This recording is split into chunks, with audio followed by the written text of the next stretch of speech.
The air in the capital city of Eldoria had hummed with cautious optimism since Ibrahim Traoré had risen to power. He wasn't a man born to privilege or steeped in political dynasties. His strength came from the people, from years spent working in the communities, understanding their struggles, voicing their hopes. He spoke of transparency, of rooting out corruption, of building a future where every citizen had a voice. His inauguration had been a day of unprecedented joy, streets filled with cheering crowds, faces beaming with a belief that finally, things would change. Ibrahim Traoré was more than a leader, he was a symbol, a vessel for the nation's yearning for a better tomorrow. He surrounded himself with advisors he believed shared his vision, men and women who had stood with him during the long campaign, who had spoken passionately about reform, who seemed as dedicated as he was to the monumental task of rebuilding a nation fractured by years of instability and distrust. There was General Amara, the stoic military chief who had pledged allegiance to the new democratic order, Minister Diallo, a seemingly earnest economist who promised fiscal responsibility, and Sophia Khan, his chief of staff, sharp, efficient, and seemingly fiercely loyal, someone Ibrahim trusted implicitly with the day-to-day operations, often relying on her judgment and unwavering support. Ibrahim poured every ounce of his energy into governing. He worked late into the night, tackling complex issues, meeting with diverse groups, trying to bridge divides that ran deep within Eldorian society. He faced opposition, of course, entrenched interests resisted his reforms, political rivals questioned his inexperience, but he met these challenges head-on, armed with his principles and the clear mandate he felt he had from the people. He believed in the power of truth and honesty, perhaps too much for the cynical world of politics. He genuinely thought that by laying bare the nation's problems and working collaboratively, they could find solutions. Beneath the surface of this hopeful progress, however, something far more insidious was stirring. Like a vine growing in the dark, wrapping its tendrils around the foundations of power, a plan was taking shape, hidden from the light, whispered in hushed tones behind closed doors. It was a plan born of ambition, of resentment, and of a deep-seated fear of the change Ibrahim represented. Those who benefited from the old ways, those who feared losing their influence or wealth, watched Ibrahim's popularity and reforms with growing alarm. They saw his integrity not as a virtue, but as a threat. But it wasn't just the obvious adversaries who were involved. The most dangerous threats often came from where they were least expected. Trust, Ibrahim had often said, was the currency of leadership. And he had been generous with his trust, perhaps naively so. He believed in second chances, in the potential for people to rise above their personal interests for the good of the nation. This openness, this willingness to trust those around him, would become his greatest vulnerability. The whispers began subtly, then grew louder among those in the know, hushed conversations in exclusive clubs, coded messages exchanged in secret meeting places, alliances forged in the shadows. It wasn't a spontaneous uprising or a public protest. This was calculated, cold, a meticulously planned operation. The target was Ibrahim's power, yes, but also his very legitimacy, the hope he embodied. Details were scarce, kept within a tight inner circle. The element of surprise was paramount. They needed to act decisively, before Ibrahim could consolidate his power further, before his reforms became irreversible, before the people's support for him became too strong to challenge. They watched his movements, analyzed his schedule, identified weaknesses in his security protocols. Every piece of information was gathered and scrutinized, building a chillingly accurate picture of his daily life and his vulnerabilities. The motive was complex, a blend of personal gain and ideological opposition. Some simply wanted power and the wealth it could bring. Others genuinely believed Ibrahim's path was wrong for Eldoria, that his idealism was a dangerous fantasy. But unifying them was a shared understanding that Ibrahim had to be removed, quickly and quietly, before he could fully dismantle the structures they controlled. What made this brewing threat truly devastating, however, was its proximity. The architects of the plan were not distant enemies or overt political opponents. They were people Ibrahim saw every day, people he relied on, people he called friends or trusted colleagues. They sat in his cabinet meetings, walked the halls of the presidential palace, shared meals with him. Their betrayal was not just political, it was deeply personal, a violation of the trust he had so freely given. Ibrahim, focused on the immense challenges facing the nation, the budget deficits, the infrastructure projects, the peace negotiations, remained largely unaware of the viper's nest forming around him. He saw the usual political maneuvering, the occasional backstabbing, but he attributed it to the nature of the political arena. The idea that those closest to him were plotting his downfall on this scale was beyond his comprehension. He was guarded, yes, but his guard was focused outwards, on the challenges to the nation, not inwards, on the people standing right beside him. The date was set. The plans finalized. The signal agreed upon. The air in Eldoria continued to hum, but now, beneath the surface optimism, a different kind of tension was building, invisible to most, but known to the few who held the nation's fate in their treacherous hands. The day arrived like any other. The sun rose over the capital, painting the sky in hues of orange and gold. Ibrahim woke early, reviewed his schedule, prepared for a day filled with meetings, decisions, the constant work of trying to build a better future. He had a breakfast meeting with Minister Diallo to discuss economic strategy. General Amara was scheduled for an afternoon briefing on regional security. Sophia Khan was already at the palace, preparing the day's agenda, her presence a constant, reassuring fixture. He walked through the familiar corridors of the palace, nodding to staff, his mind already engaged with the day's tasks. He felt ready, prepared, optimistic. He had faced challenges before, overcome obstacles. He believed in his team, believed in the path they were on. What he didn't know was that the path was about to end.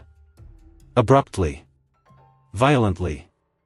That the trust he had placed in those around him was a fragile glass, moments away from being shattered into 1,000 irreparable pieces. The people he counted on, the people he confided in, were about to reveal their true faces, faces he had never imagined they possessed.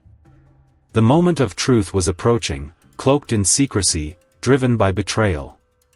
And when it hit, it would not just remove a leader from power, it would shock a nation, shatter trust, and forever alter the destiny of Eldoria. Ibrahim Traoré, the man of the people, the symbol of hope, was walking unsuspecting into a meticulously laid trap. He was about to be betrayed by a secret coup, a plot so close to him, so deeply hidden, that its revelation would send shockwaves far beyond the walls of the presidential palace. The story of his rise was over. The story of his fall, and the chilling truth behind it, was about to begin. The breakfast meeting with Minister Diallo was underway. They sat in a private dining room within the palace, the morning light streaming through tall windows, illuminating the ornate details of the room. Diallo, impeccably dressed, spoke smoothly about projected economic growth, nodding attentively as Ibrahim discussed plans for agricultural investment. Everything felt normal. The clink of cutlery, the murmur of their voices, the distant sounds of the city waking up. Suddenly, the doors burst open. Not the usual gentle entry of a staff member, but a violent, jarring explosion of sound and movement. Armed soldiers, their faces grim and unfamiliar in their aggression, flooded the room. They wore the standard military uniform, but their posture, their eyes, conveyed a chilling purpose that was anything but routine. Ibrahim and Diallo froze, startled. Before Ibrahim could even register the shock, the soldiers had surrounded the table, their weapons raised. "Mr. President," one of the soldiers barked, his voice devoid of respect. "You are under arrest." Arrest? The word felt absurd, surreal. Ibrahim, the president, arrested in his own palace? His mind reeled. On what grounds, he demanded, pushing back from the table, his voice firm despite the jolt of fear. Diallo, sitting opposite him, remained utterly silent, his face a mask of nothing. No surprise, no alarm, no attempt to intercede. Just a chilling stillness. Then, through the open doors, stepped General Amara. Amara wasn't in his usual crisp uniform, but military fatigues, looking ready for a battlefield. Behind him were more soldiers, and then, trailing slightly, Minister Diallo's face, which moments before had been blank, now held a flicker of something that looked suspiciously like smug satisfaction. Ibrahim stared at Amara, confusion warring with disbelief. "General? What is the meaning of this?"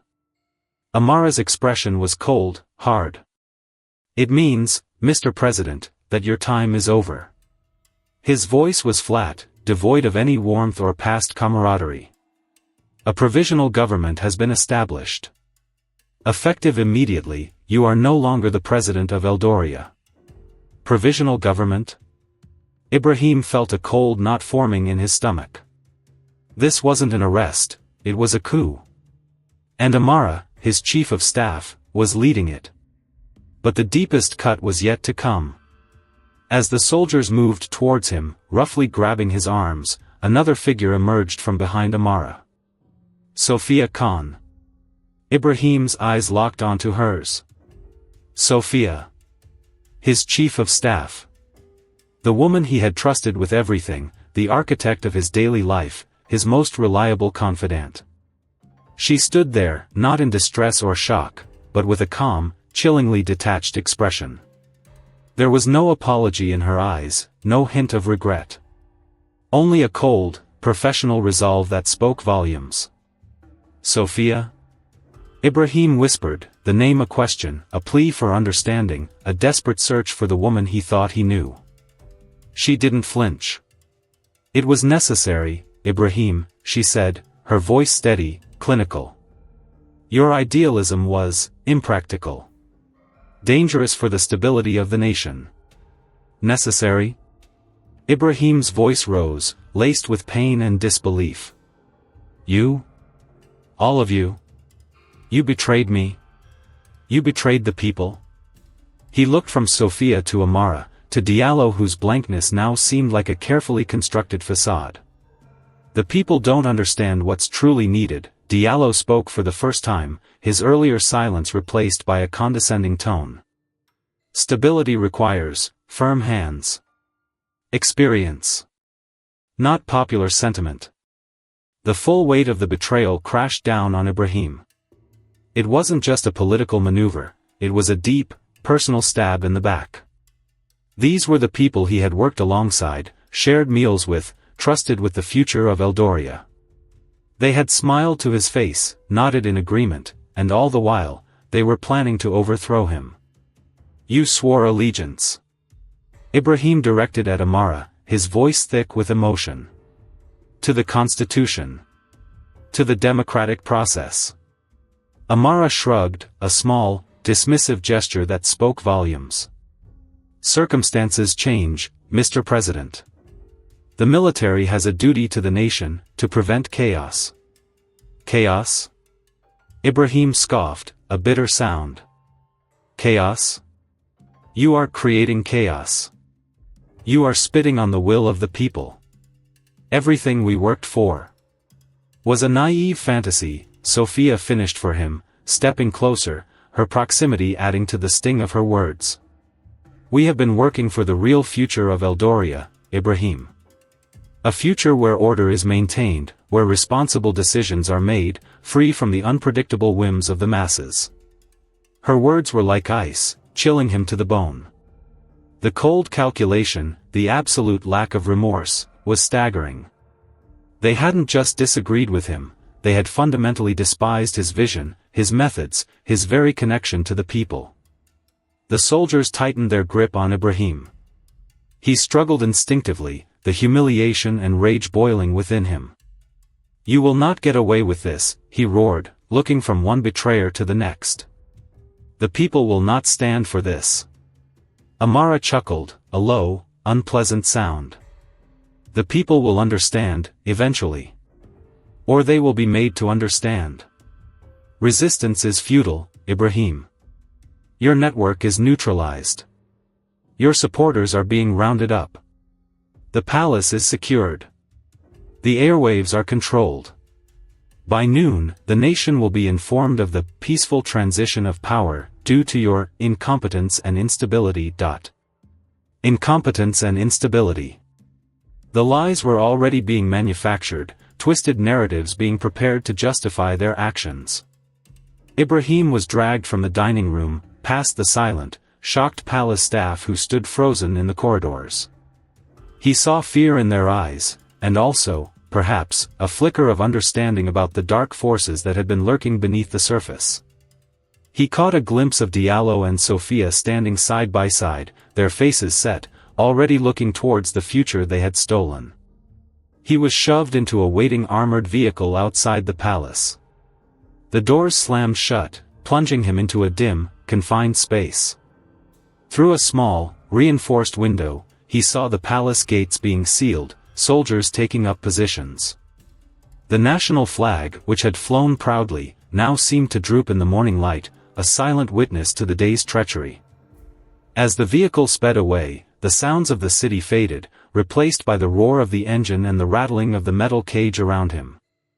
Ibrahim leaned back against the hard seat, his chest heaving, not just from the physical struggle, but from the emotional devastation. The betrayal was a raw wound, aching with the pain of lost trust and shattered ideals. He closed his eyes, images flashing behind his eyelids, Amara's cold gaze, Diallo's smugness, and worst of all, Sophia's detached, clinical resolve. How long had they been planning this? How many smiles had been fake? How many agreements had been lies? The depth of their deception was staggering. The vehicle drove on, carrying him away from the palace, away from the capital, away from the power he had held, and the people he had served. He was no longer President Ibrahim Traoré. He was a prisoner, a victim of a meticulously executed plot. The hopeful dawn had turned into a dark and treacherous day. Meanwhile, across Eldoria, people were waking up, going about their lives, completely unaware that the future they had voted for, the leader they had believed in, had just been violently removed from power.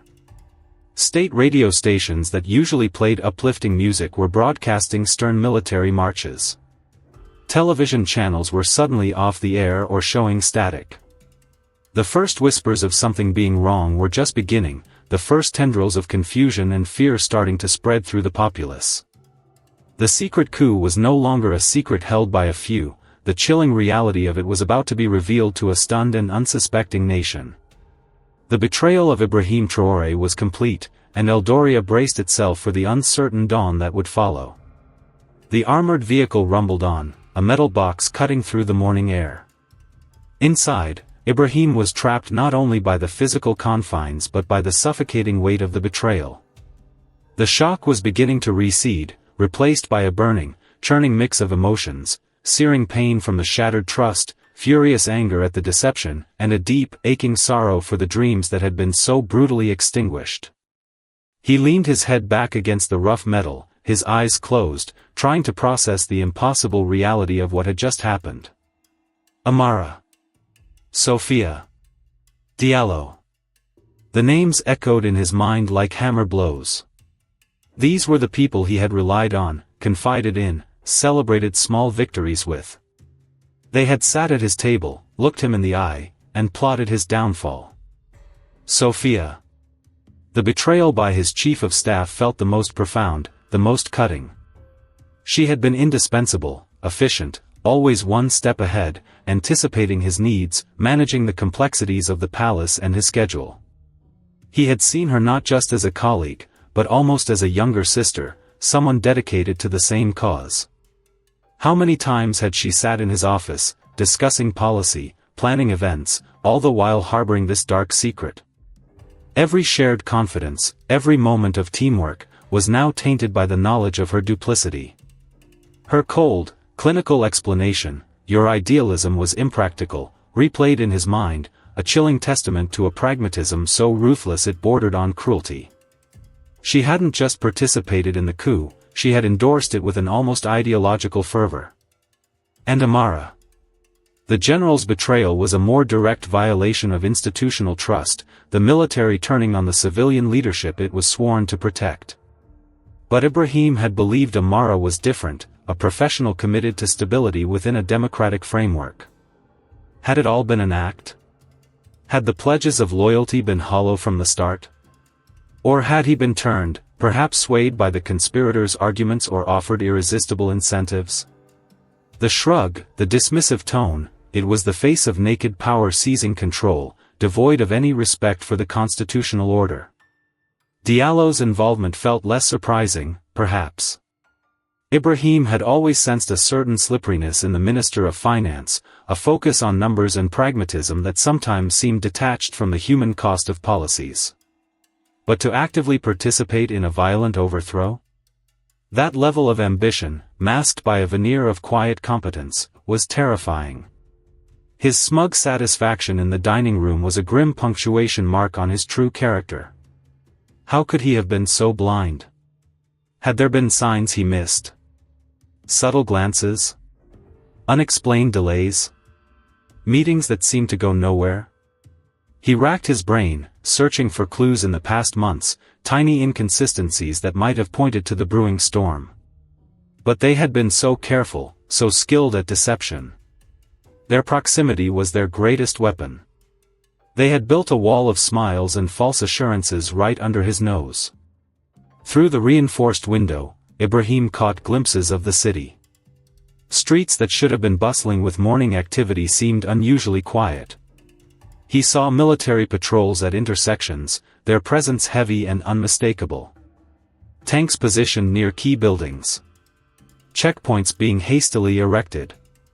The coup was clearly in full swing, unfolding across the capital, locking it down, preventing any organized resistance. The speed and efficiency of their operation were chillingly impressive, a testament to the meticulous planning Sophia had probably overseen. He thought of the people who had filled the streets on his inauguration day, their faces full of hope. What were they seeing now? The military presence, the disruption, the lack of information? Confusion? Fear? And when the announcement came, the fabricated story of his incompetence, how would they react? Would they believe it? Or would they see through the lies? The thought of their disappointment, their dashed hopes, was almost unbearable. He had promised them change, a voice, a future free from the cycles of corruption and instability. And now, he was being taken away, unable to fight for them, unable to protect the fragile progress they had begun to make. A wave of helplessness washed over him. Stripped of his power, isolated, imprisoned by the very people he had trusted. It was a profound humiliation, a complete dismantling of everything he was and everything he stood for. The desire to fight back, to rage, to demand justice was overwhelming, but he was alone, confined. But beneath the despair, a flicker of something else ignited. Not just anger, but a stubborn refusal to be broken. They had taken his office, his freedom, but they couldn't take his spirit. They couldn't erase the truth of his intentions, the genuine belief he had in the people of Eldoria. Their lies might control the narrative for a time, but lies had a way of unraveling. He thought of the countless citizens he had met during his campaign and his time in office, the farmers struggling to feed their families, the students yearning for education, the community leaders fighting for justice. They were the reason he had entered politics, the reason he had worked so hard. They were his strength, his mandate. Their hope was his responsibility. They had betrayed him, but they had also betrayed Eldoria. And that was a betrayal far greater than a personal one. It was a betrayal of a nation's aspirations. The vehicle slowed, turning off the main road onto a rougher track. The buildings of the city fell away, replaced by scrubland and distant hills. They were taking him somewhere remote, somewhere quiet, away from any potential support or public visibility. The location of his imprisonment would be another layer of their control, isolating him, silencing his voice. He looked out the window again, seeing only the barren landscape. But in his mind's eye, he saw the faces of the people. He held on to that image, that connection. They were his anchor in this storm of betrayal. They wanted to paint him as incompetent, unstable. They wanted to erase his legacy, dismantle his reforms. But they couldn't erase the fact that for a brief, bright period, the people of Eldoria had dared to hope, to believe in a different future, to see one of their own rise to lead them. That hope, that belief, was a seed that had been planted.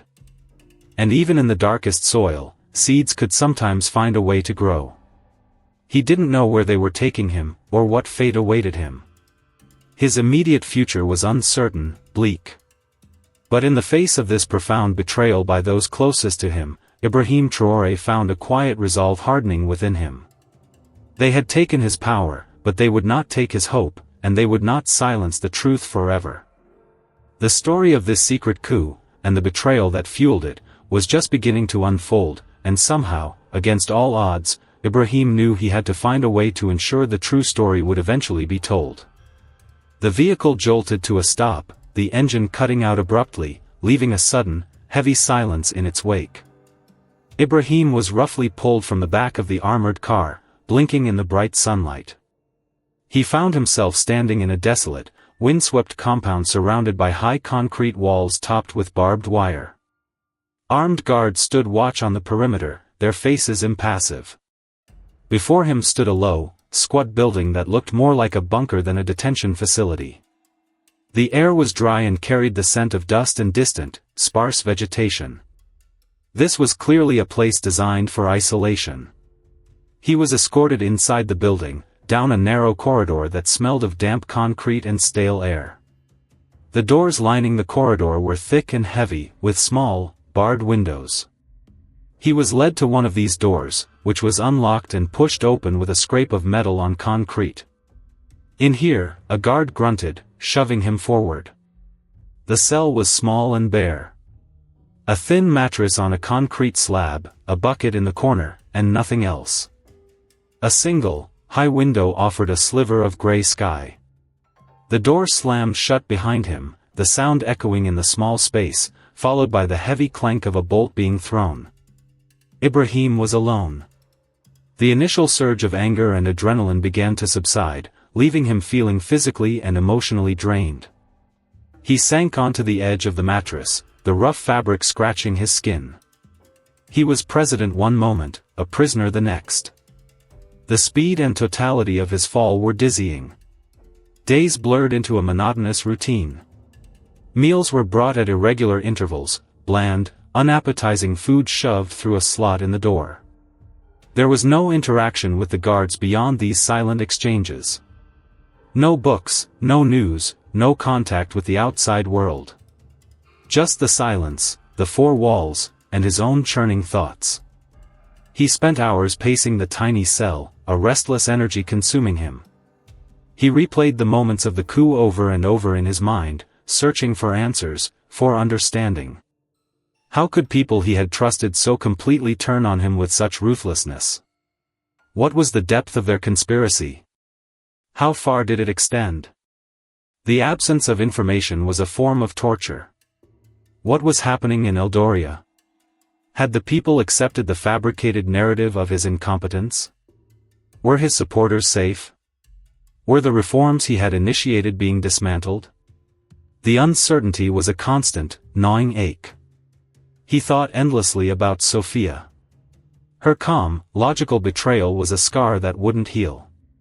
He tried to understand her motives beyond the stated practicality. Was it ambition? Had she always harbored resentment?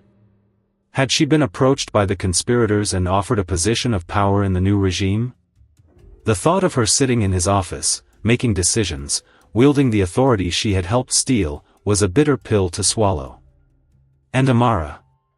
The military man, sworn to protect the nation's institutions, now their destroyer. What promises had been made to him? What threats? Or was his ambition simply stronger than his principles? He knew they wanted to break him, to isolate him, to make him disappear from public consciousness. His imprisonment was not just physical, it was an attempt to erase him, to silence the hope he represented. But isolation had an unexpected effect. Stripped of the demands of office, the constant meetings, the political maneuvering, Ibrahim was left with nothing but his own thoughts, his memories, and his convictions. The initial shock and pain gave way to a deeper introspection. He examined his time in power, analyzing his decisions, his vulnerabilities. Had he been too trusting? Too naive? Perhaps. His belief in the inherent goodness of people, his hope that shared vision could overcome personal ambition, had been weaponized against him. Yet, he didn't regret the path he had taken. He didn't regret speaking truth to power, fighting corruption, trying to give a voice to the voiceless. Those were the core of who he was. And the fact that this fight had provoked such a ruthless response from the entrenched powers only confirmed how necessary that fight had been. Days turned into weeks. The sun arced across the sliver of sky visible from his window. He marked the passage of time by the changing light, the shift in temperature. He exercised in the tiny cell, pushing himself physically to maintain some semblance of control in a situation where he had none. He spoke to himself, rehearsing speeches he would never give, debating policies, keeping his mind sharp. He thought about the people again. The farmers, the students, the market vendors, the elders in the villages. They were his strength, his motivation. He had to believe that they would not simply accept this injustice. He had to believe that the seeds of hope he had tried to plant would find a way to sprout, even under the heavy heel of the new regime. One day, the cell door opened unexpectedly, and he was not given food. Instead, 2 guards entered and roughly ordered him to stand. He was handcuffed and led back down the corridor, his heart pounding. Was this a transfer? An interrogation? Something worse? He was taken to a small, sterile room. Sitting at a table was a man in a plain suit, holding a notepad. He introduced himself simply as Mr. Davies, from the new administration. There was no warmth in his eyes, only a cool, assessing gaze. "Mr. Traoré," Davies began, his voice flat. "We have a proposition for you." Ibrahim remained silent, his gaze steady. He would give them nothing. "You are aware of the situation outside," Davies continued, as if speaking to a simpleton. "The transition is complete. The nation is adjusting. Your brief period in power is over. The nation is adjusting to being ruled by traitors and thieves," Ibrahim said, his voice calm, stronger than he expected. Davies' expression didn't change. "Labels are irrelevant. Reality is what matters. And the reality is, you are here. Power is elsewhere." He paused. "However, your continued silence could be beneficial to the process of national reconciliation. Should you choose to cooperate?" "Cooperate?" Ibrahim echoed. "A public statement," Davies explained, finally allowing a faint, unpleasant smile to touch his lips. "Acknowledging the legitimacy of the new government. Perhaps citing health reasons for your departure. A simple endorsement." Ibrahim stared at him, incredulous. They wanted him to legitimize their coup? To lie to the very people he had sworn to serve? "In exchange," Davies continued, sensing his refusal, "we could ensure your comfort. Perhaps a villa abroad? Medical care? A comfortable retirement, far from the complexities of Eldorian politics." He was offering him a gilded cage, a life of luxury in exchange for his soul, for his silence, for a betrayal of the highest order, a betrayal of the truth and of the people's trust. The offer was insidious, tempting in its promise of ease and freedom from this desolate prison. He could escape, live comfortably, leave behind the mess, the betrayal, the pain. But the thought lasted only a second. He thought of Anya and her shawl, carrying her grandmother's journey. He thought of the farmers tilling the soil, the hope in their eyes. He thought of every hand he had shaken, every promise he had made. "You want me to lie," Ibrahim said, his voice low and firm. "You want me to spit on the graves of those who fought for democracy, who believed in a better Eldoria. You want me to betray the people who put their faith in me." Davies' smile faded. "It's about stability, Mr. Traoré. Preventing further unrest." "You created the unrest," Ibrahim retorted, his gaze unwavering. "With your lies, your greed, your hunger for power. And now you want me to help you cover it up?" He shook his head slowly. "Never. Think carefully, Davies warned, his voice hardening. Life here can be unpleasant. And your silence will not stop the progress. It will only make things more difficult for you. My silence will speak louder than any lie you force me to tell, Ibrahim said, a quiet defiance in his voice that surprised even himself. You can imprison my body, but you cannot imprison my truth. The truth of what you have done. The truth of the people's will. The truth of the hope you tried to extinguish. Davies stood up, his face cold and disappointed. A foolish choice, Mr. Traoré. A very foolish choice. He signaled the guards. Ibrahim was roughly pulled to his feet, the handcuffs digging into his wrists. As they led him back to the cell, he felt a surge of resolve, clearer and stronger than ever before. They might have stripped him of everything, but they had not broken him. His refusal to lie, his unwavering commitment to the truth, was his last remaining power. And it was a power they clearly feared. Back in the cell, as the heavy door slammed shut, Ibrahim didn't feel despair. He felt a quiet sense of victory. They had tried to buy him, to silence him, to make him complicit in his own downfall. And he had refused. His struggle was far from over. His body was imprisoned, but his spirit remained free, fueled by the burning truth of the betrayal and the unwavering belief in the people he served. He would not fade away. He would find a way. The story of the secret coup, and the shocking betrayal that enabled it, would not end with his imprisonment. It would continue, waiting for the moment when the truth could finally be revealed. The days turned into weeks, the weeks into months. The monotony of imprisonment was soul-crushing, designed to erode the spirit, to make a man forget who he was and what he stood for. But Ibrahim held on. He clung to his memories, to the faces of the people, to the ideals that had driven him. He was a prisoner, yes, but his mind remained his own, a fortress against the despair. He continued his routines, pacing, exercising, reciting speeches in his head. He imagined conversations with Amara, Sophia, and Diallo, dissecting their motives, confronting their lies. These imaginary dialogues were a way of maintaining his sense of justice, of refusing to let their narrative become his reality.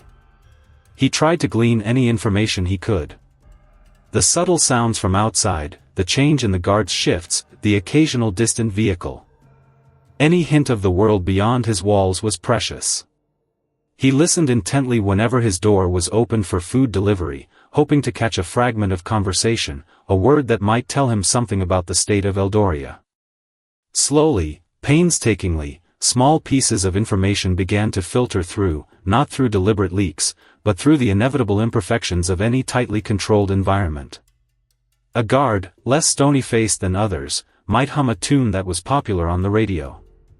Another might grumble about rising prices.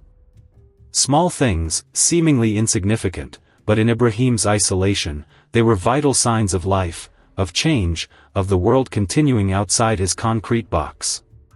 He learned that the new regime, while initially appearing stable, was facing internal divisions.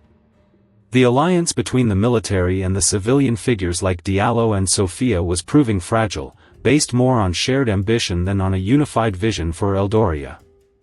Rumors of infighting, corruption, and a growing disconnect between the rulers and the ruled began to take shape in the fragments he pieced together. He also learned that the people were not as easily silenced as Amara had predicted. While initial protests had been brutally suppressed, a quiet resistance was forming. Small acts of defiance, coded messages passed through communities, a simmering resentment towards the new regime were becoming apparent. The hope that Ibrahim had embodied had not been extinguished, it had gone underground, waiting for its moment to resurface. This news, though vague and uncertain, was fuel for his spirit.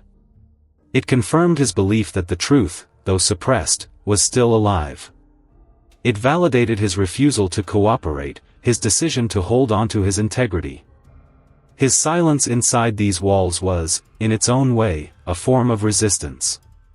One day, something extraordinary happened. The slot in his door opened, and a hand reached through, not with a tray of food, but with a small, folded piece of paper. Ibrahim stared at it, stunned. It was slipped quickly through the slot, and the hand retreated. He snatched the paper, his heart pounding. Unfolding it with trembling fingers, he saw a few lines of text, written in a cramped hand. It was a message. The message was brief, coded, but unmistakable. It spoke of a network, of planning, of waiting for the right moment. And it included a name of someone outside the regime, someone who had been a quiet supporter of Ibrahim's government. Hope, sharp and sudden, pierced through the layers of despair. He wasn't forgotten. There were people working, planning, resisting.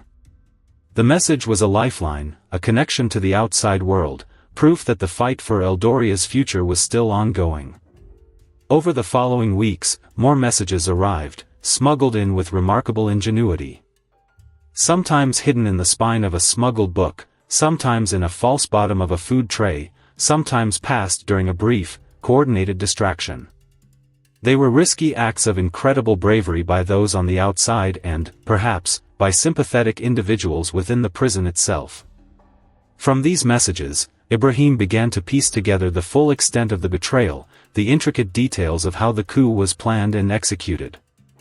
He learned of the specific roles played by Amara, Sophia, and Diallo, the promises made, the threats leveraged.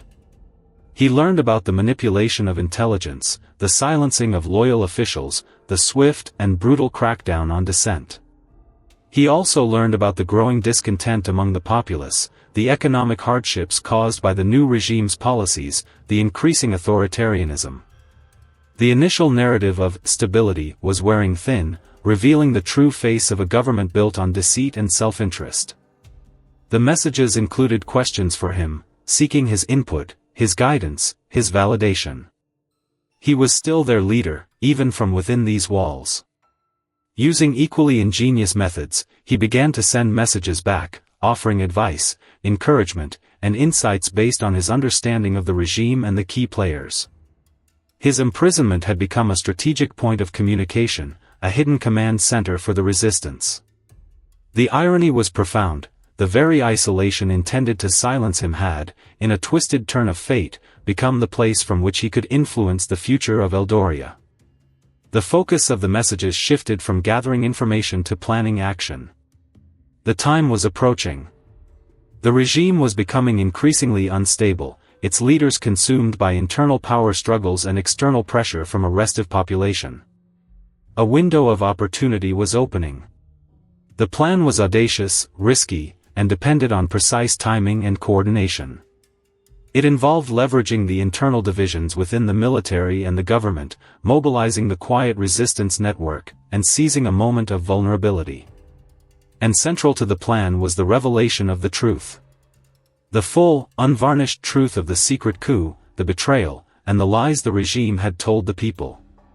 The messages confirmed what Ibrahim had suspected: the revelation of the betrayal, particularly by figures like Sophia and Diallo, would be a devastating blow to the regime's legitimacy.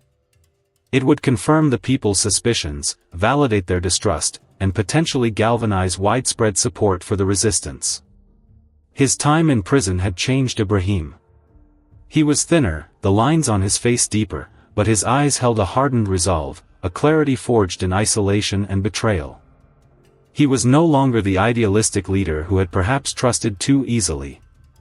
He was a man who had seen the darkest side of human ambition and emerged unbroken.